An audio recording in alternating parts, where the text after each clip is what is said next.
Hi, my name is Josh from Lucas Lighting. Today, we're going to talk about HID housings, what makes these so special, and what are your options when you're looking for new bulbs for your housing. Okay, this is a HID housing, and it looks like a normal housing. It's a projector.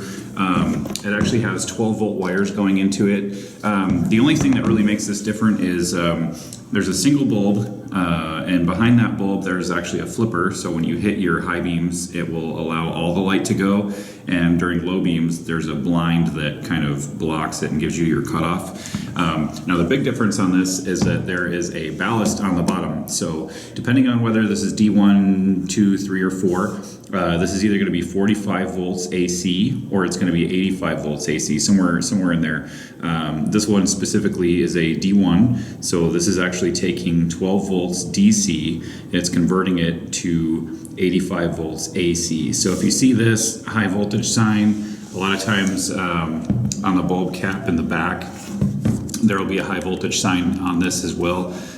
So definitely you want to remove your power to these before you work on them, because you can get quite a shock. So let me show you what your options are on this. To get the bulb out of an HID housing, usually there's going to be a clip and a flip, or it's going to be a screw-off type setup. So there's going to be a harness on the very bottom, which is kind of hard to see, but you're just going to push down on that, and it comes right out.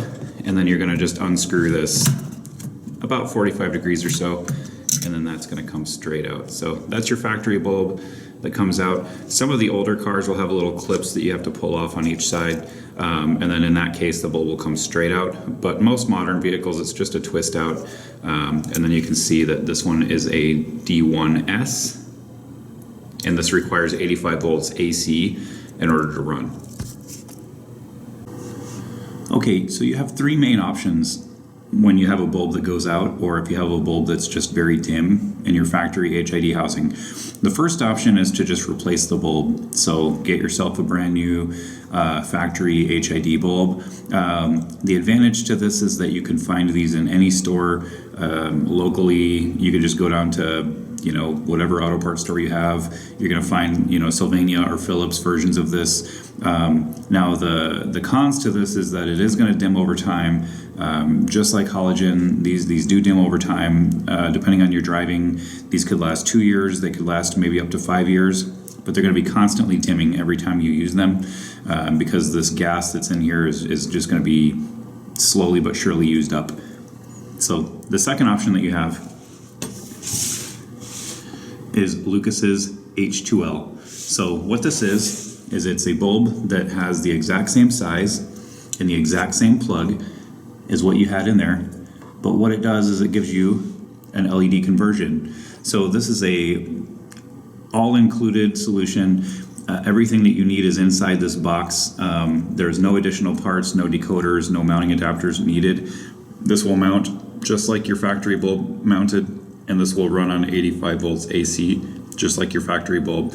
So what this is going to do is this is going to give you double the output of this. It's not going to dim over time. You're going to have a wider pattern and a deeper pattern and a much larger sweet spot. So you'll be able to drive much faster, much safer at night, while being able to see much further ahead of you in the road. So what happens if your factory bulb is burnt out and you're not sure if it's your ballast or the bulb? Maybe it's an older car, like 15 years old or something to that effect. We do have a hardwire kit. So this hardwire kit has a D-series collar. It comes in L2 and L3. This one specifically is L3. It has a pigtail so that you can wire this to 12 volts inside of your housing. So I'm going to look at that in a little more detail next. And then we have a 9005-6 disconnect on this, just in case you need decoders. Typically you don't need decoders, so you're most likely just going to use this as is. Like I said, this is really for cars that have a burnt out bulb and you're not sure if the ballast is any good, and you just want to convert it and bypass that ballast. This is the kit for that, and we're going to look at what you need for this right now. Okay, so looking at the Mini Cooper as an example, this is the actual headlight. So this is all the wires that are going into that headlight housing. And this is pretty much your ballast right here. So if you look, this is all like analog manual wiring. There's to activate the high beam motor. The actual bulbs are just normal wires. There's nothing on this diagram that says anything about data. So as long as there's an ignition wire going into this housing, you can use the hardwire kit. Now sometimes the ballast itself turns on via data, and if that's the case, you cannot use the hardwire kit. You actually have to have some kind of a switch that turns them on and off with your headlight switch. So a little more of an advanced concept. So typically if your ballasts are bad and you're looking at doing something like this, we're gonna refer you to a local dealer in your area. And we do have a dealer locator at lucaslighting.com. So to recap, pros and cons to each bulb. This guy, you can find it anywhere.